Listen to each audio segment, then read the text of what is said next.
นี้ก็นำสิได้มาสอนเนาะหรือว่าเป็นการแบ่งปันแชร์เทคนิคการเทรดเนาะหรือว่าเป็นไอเดียเล็กๆน้อยๆฮะหรือว่าขั้นเริ่มต้นให้สำหรับผู้ใดที่อยากจะเทรดเนาะอยากจะศึกษาเนาะอยากจะเรียนรู้เนาะก็นำการเห็นเนาะเห็นอยู่ใน TikTok แล้วก็ Facebook ก็ค่อนข้างว่าหลายเนาะสำหรับตัวเว็บเทรดเนาะเว็บเทรด BX Trade ตัวนี้เนาะก็นำก็ได้ลองลงทะเบียนเนาะลองเลยลงทะเบียนเนาะลองลงทะเบียนแล้วก็ลองเข้ามาศึกษาเบิ่งเนาะก็ก็มีข้อดีแล้วก็ที่แตกต่างกับ FT Trading นะแต่ว่าหลักๆก็แต่ว่าอันนี้ก็ต้องบอกก่อนเลยว่า1เนาะนำบ่ได้สักส่วนหรือว่าบ่ได้เป็นสปอนเซอร์บ่ได้เป็นหยังกับเว็บแต่อย่างใดเนาะแต่ว่าอันนี้ก็จะมาแชร์เนาะในสิ่งที่ว่าโอเคคิดว่ามันน่าจะเป็นประโยชน์ให้กับสำหรับผู้ใดที่ยังเป็นเทรดเดอร์อยู่เนาะทุกคนเนาะคือข้อดีของมันเนาะแต่ว่า SMA 5กับ SMA 10นี่น่าจะปกติเนาะคือกับตลาดทั่วไปเนาะแต่ว่าซึ่งว่ามันมีข้อดีอยู่ตัวนี้เนาะRSI กับ MACD ตัวนี้เนาะถามว่าอาจารย์ RSI กับ MACD ตัวนี้อยู่ Binance ก็มีเนาะแม่นเนาะอยู่ Binance ก็มีอยู่ TradingView ก็มีเนาะแต่ว่าเนาะของ Binance น่ะมีเนาะแต่ว่าจะเป็น1ใน time frame แท่งเทียนละ1นาทีเนาะบ่มีแท่งเทียนละ30วินะtime frame ของมันนะเนาะแล้วก็อยู่ใน TradingView เนาะอยู่ใน TradingView ก็สิมีในส่วนของต่ำสุดใน1นาทีเนาะถ้าหากว่าจะเอาลงต่ำกว่านั้นเขาต้องได้เสียเงินเนาะแต่ว่านำก็เข้ามาเห็นอยู่ในตัวนี้เนาะอยู่ในส่วนของ BX ตัวนี้เนาะซึ่งมี MACD เนาะกับในส่วนของRSI นี่เนาะใน time frame 30วิเนาะซึ่งนำคิดว่ามันเป็นสิ่งที่ว่าโอเคหลายเนาะแล้วก็รู้สึกว่ามันตอบโจทย์เนาะสำหรับผู้ใดที่เป็นมือใหม่หรือว่าอยากจะศึกษาเกี่ยวกับการเทรดเนาะทุกคนสังเกตเนาะMACD ใน time frame 30วิเนี่ยข้อดีของมันก็คือมันจะระบุเทรนเนาะเห็นป่ะเนาะสมมติว่าตั้งแต่นี้เนาะเคยเป็นเทรนขาขึ้นมันจะเป็นเขียวแบบนี้เนาะถ้าหากว่าเป็นเทรนขาลงมันสิเป็นแดงแบบนี้สังเกตเนาะเห็นป่ะซองที่มันแดงก็จะปิดแดงปิดขายไปสิเนาะอันนี้คือข้อดีของมันนะทุกคนเนาะอันนี้คือข้อดีของมันเนาะแต่ว่าข้ออย่างอื่นนำก็ยังบ่ได้แน่ใจเนาะแต่ว่าอันนี้คือข้อดีของมันเนาะ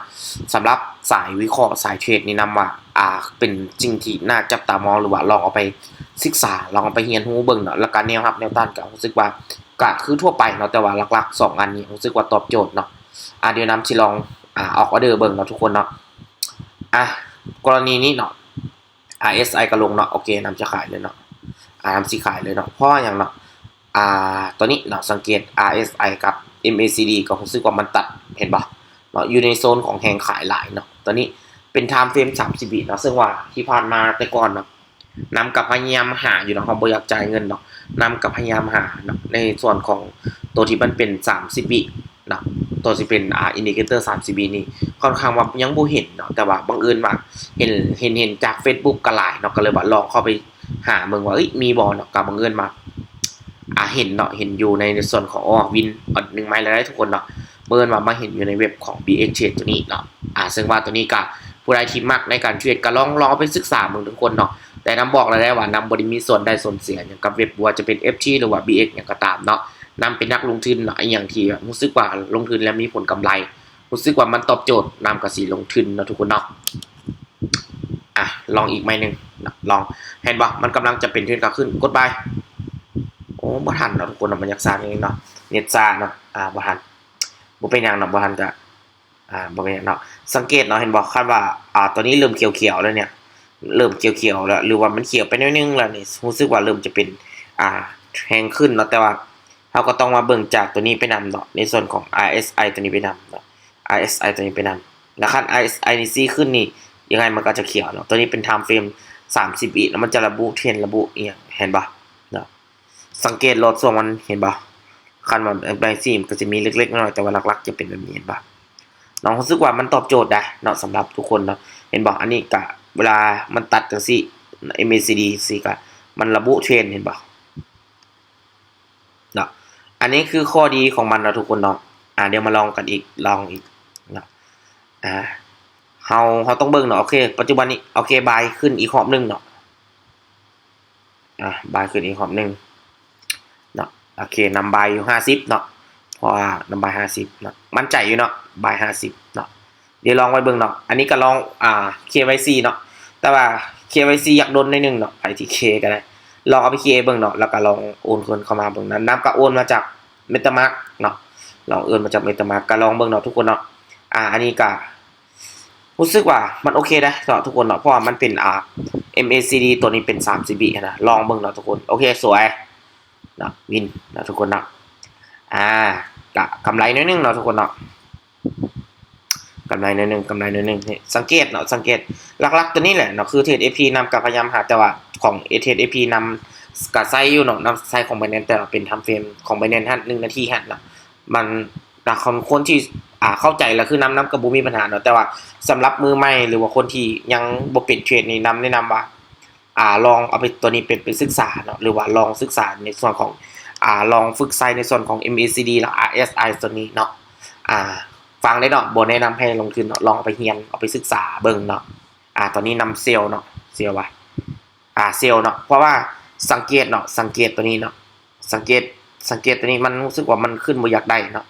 สังเกตเด้อเนาะอันนี้เร็วๆเลยเด้อบ่ได้ตัดบ่ได้ต่ออย่างใดทุกคนอัดเร็วๆให้ทุกคนเบิ่งนี่แหละเนาะตัวนี้ลองเบิ่งเนาะเพราะว่านำเทรดจากตัวเนี้ยมั่นใจเนาะเพราะว่า1 นาทีนะถามว่ามั่นใจบ่มั่นใจแล้วเนาะทุกคนเนาะมั่นใจแล้วเนาะแต่ว่าอันนี้คือสิ่งสำคัญเนาะทุกคนเนาะสังเกตเนาะ MACD ตัวนี้รู้สึกว่ามันตอบโจทย์หลายนะทุกคนเนาะอันนี้ก็จะเป็นวิธีการเทรดเนาะข้อสังเกตตัวนี้เนาะซึ่งว่าค่าเราจะใช้ของ Trading View มันช้าเนาะแล้วก็ต้องได้ซื้อเนาะคันจะเป็น Time Frame 30 วินะคันเป็นBinanceก็บ่มีเนาะแล้วก็นำก็หาอยู่เนาะหาอยู่เว็บอื่นก็ยังบ่มีแต่ว่าเห็นทุกคนหลายๆคนเอาลงในส่วนของ BX ตัวนี้ทุกคนลองเอามาใส่เบิ่งเนาะ BX ตัวนี้นะเนาะลองเอามาลองเอาอินดิเคเตอร์มาใส่เบิ่งเนาะรู้สึกว่าตัวนี้เนาะMACD กับ RSI ตัวนี้เนาะคันมันมีหลายกว่าหลักๆนี่ส่วนหลายการเทรดก็จะใส่อยู่2อย่างนี้แต่ว่าคันมีอีกตัวนึงก็คักก็มีอีกหลายๆอย่างเนาะที่จะใส่แต่ว่าก็ตัวนี้ก็มี2ตัวก็ยังใครกว่าบ่มีเนาะทุกคนเนาะก็ลองเอาไปใส่ปรับใส่เบิ่งเนาะในแต่ละการเทรดอย่างเนาะวินเนาะสวยงามหลายเนาะทุกคนเนาะนำวินเนาะวินหลายเนาะทุกคนเนาะสังเกตเด้อเนาะวินมาเรื่อยๆเนาะวินมาเรื่อยๆเห็นป่ะเนาะวินป่ะเนาะอันนี้คือเทคนิคการเทรดเนาะทุกคนเนาะเนาะอันนี้ก็เป็นวิธีการใส่คร่าวๆเนาะทุกคนเนาะสำหรับผู้ใดที่อยากจะใส่เนาะนำบอกว่าตัวนี้มีของฟรีอยู่เนาะเฮาบ่ได้ไปซื้อในใส่เนาะทุกคนเนาะสำหรับทุกสิ่งทุกอย่างเนาะนำอาร์ตมองนี่เนาะเครื่องจักรเว็บนี้ก็เห็นหลายๆคนเอาไปโพสต์มันเป็นกระแสเนาะก็เลยว่าโอเคมาลองมาเทรดเบิ่งก็โอเคเนาะแล้วก็ข้อดีของมันก็มีอินดิเคเตอร์มีหยังให้ใส่เนาะส่วนแผนการตลาดเองต่างๆก็ลองเอาไปศึกษาเบิ่งเนาะนำก็ยังบ่ทันได้เปิดตัวแทนหยังลองเบิ่งเนาะแต่ว่านำลองโอนเข้ามาแล้วก็เบิ่งคร่าวๆเนาะก็เข้าเนาะไว้อยู่เนาะก็ลองไปศึกษาเนาะทุกคนเนาะแต่ว่านำกับบ่ได้แนะนำหรือว่าซักส่วนไผเนาะก็นำกับบ่ได้มีส่วนใดส่วนเสียกับเว็บอีหยังทั้งนั้นเนาะแต่ว่านำที่เอามาลงนี่เพราะว่านำเห็นอินดิเคเตอร์2ตัวเนี่ยสิ่งที่แบบคำว่าเว็บใดก็มีเนาะแม่นมีเนาะแต่ว่ามันจะเป็น Time Frame 1 นาทีเนาะ Time Frame 30 วินำก็ยังบ่เห็นเนาะIQ Option มีอยู่แต่ว่ามันก็ขึ้นกับแต่ละคนที่อยากจะใส่เนาะแต่ว่ารู้สึกว่าคันเป็นตัวเป็น Binary นี่ก็ลองเบิ่งเนาะเอาไปใส่เนาะทุกคนเนาะสำหรับคลิปนี้ก็เอาไว้ประมาณนี้เนาะนำกระเทียมงบ300ปลายหรอกขึ้นมา500ก็กำไรเนาะเดี๋ยวไปวิดดอออกกันนะทุกคนเนาะสำหรับคลิปนี้เอาสำนี้เด้อทุกคนเด้อขอบใจทุกคนที่เบิ่งแต่ต้นจนจบเนาะหวังว่าคลิปที่นำเฮ็ดให้นี่จะเป็นพื้นฐานหรือแนวทางเนาะสำหรับมือใหม่คนที่บ่เป็นการเทรดเนาะแนะนำว่าให้เริ่มเรียนใหม่เนาะแล้วก็เบิ่งจากตัวนี้เป็นหลักเนาะเทรดตามเทรนตัวนี้เลยเนาะเห็นบ่เนาะใส่ MACD ตัวนี้เนาะเพราะว่ามันเป็น Time Frame เดียวกันกับเชียนเนาะสำหรับคลิปนี้แม่นเอาไว้สำนี้เนาะทุกคนเนาะไปศึกษามาเด้อทุกคนเด้อบ๊ายบาย